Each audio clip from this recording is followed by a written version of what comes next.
So, Kjersti, how has the current political climate been affecting your emotional well-being? What a loaded question. Yeah. It's fluctuated a lot.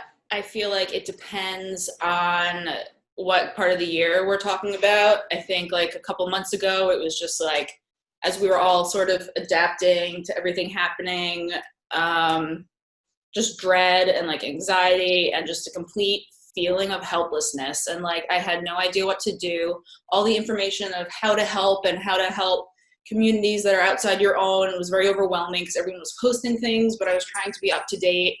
But I think taking the time to work on my feelings and then work on like trying to be an activist and trying to be a good ally came after I could get my own shit in order.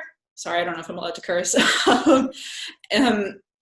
And it's been a balance of trying to do self-care and then trying to tackle all of the things that's going on in the world and reading the news. And it's just really hard for me to balance that. And then also my work life on top of that. So it feels like I'm just juggling a bunch of plates and I don't know which one to grab next. What was your experience starting out as a working artist? And was there a defining moment when you realized that this could be more than just a side business for you? So I went to art college. I went to School of Visual Arts in New York City. And I think it was part naivete and part self-confidence in my own artwork that I was like, of course I'll have an art career. That's what I'm doing. Like, art is my life. Of course I will have a career in it. And I never really considered a plan B, which is terrifying looking back on it. But also I think that's kind of what drove me. I don't know. It's a really complicated question because I look at a lot of people I graduated with who make really great art, but aren't able to pay their bills with their art. And it's not necessarily any fault of their own, but just like the stars did not align or like their work is just not like in trend right now because illustration goes through a lot of trends when it comes to like media picking up on it. And I think a lot of it was also luck with the fact that my imagery and the way that I choose to draw and the things I like to draw, other people want to buy it on products. And it's also a part that I do enjoy business in the sense that I feel like I have a bit of a knack for it that I never really knew was there until I started doing things like I started putting things on Etsy in college just to get all these random experiments because I'm always creating something. If it wasn't for school, I was doing little side projects. And then I would have like this stack of like handmade embroideries and be like, well, I can't keep these all on my desk. I'll just open an Etsy shop. And then every time I made a sale, it was like addicting. It was like, yes, I love doing this. Like people bought it. I make the money. Like it was very exciting. So I was like, okay, this is a fun thing. Maybe I'll consider this a path.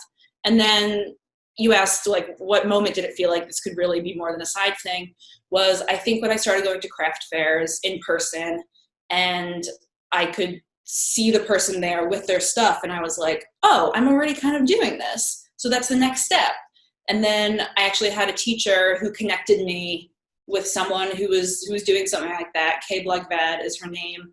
And my teacher set up the connection and I emailed her and she gave me some insight. And I was like, oh, this is like a real person. I'm having a conversation with her. This isn't some random person. This is who's behind the virtual storefront.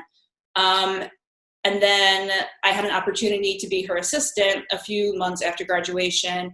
And that was what really helped me kind of see like, oh, okay, like the real world experience you get through learning like as an apprenticeship or an assistant is a lot more valuable than learning in a classroom. Like that hands-on experience of being her intern or assistant and just casually getting to ask her questions as we worked. It wasn't even like she was teaching me things. I just picked it up as we did.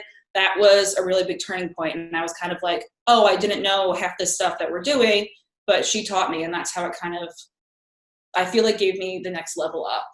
How has COVID affected your business and what have you done to adapt? So it was really scary in the beginning because my print shop, which is, for those people who don't know, I hand print a lot of my own stuff in the print shop, or at least I did because my whole business is I do like t-shirts and patches and other apparel and things that can be screen printed. And my print shop closed down, and they had no idea when they were going to open up because it's attached to a school and the school was closing. And so then you just can't use the print shop at all. So it was really terrifying to lose that like main source of how I make my products. But it was also kind of the kick in the butt that I needed to do outsourcing and expand, because I don't like to relinquish control. I like to make everything myself because I'm a control freak. So it kind of forced me to do what I've been wanting to do, which is expand and have manufacturers or like outsource to other people. Like my friend has been sewing for me. And that way I can focus on the things that I really do like the most. Like I do like sewing things and stuff, but I can't do it continuously. So I get to focus on more of the designing, and then it can be made elsewhere. I don't have to worry about it.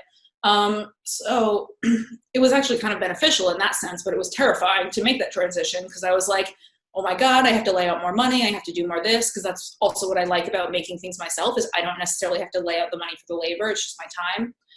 But I'm starting to realize that time is also very important, and now I have time to put it elsewhere. But yeah, in the beginning, I would be terrified.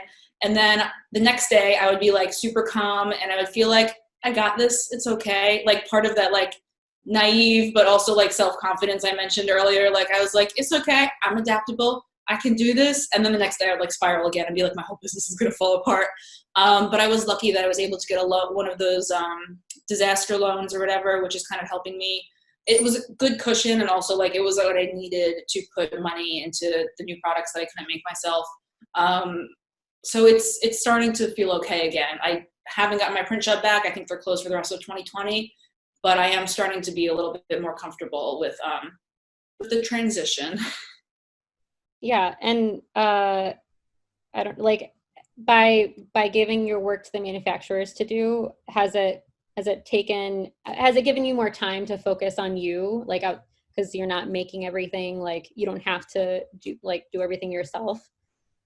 Yes, which has been really nice. I actually was telling my wife last week that I finished drawing the new designs or whatever, and then I emailed them to the people, and I'm waiting for samples. And I was like, Maria, I suddenly have all this free time because I don't have to print 70 t-shirts in a row, and I don't have to like print all these things. Like I had to just wait for the sample to come, and then I'll photograph it. And like, what do I do now? Like, do I start on Christmas stuff? Like it's July. But yeah, it's been nice. I feel like I'm not too bad with time management. I can be a bit of a workaholic, but because my wife works, she's also been working from home now. So I kind of like whenever she works is like when I work. So it's good to have someone who has like a somewhat normal schedule, so I don't overwork, because I do have a tendency to do that. But yeah, I definitely have more time now, and I'm like, what do I do with it? It's exciting.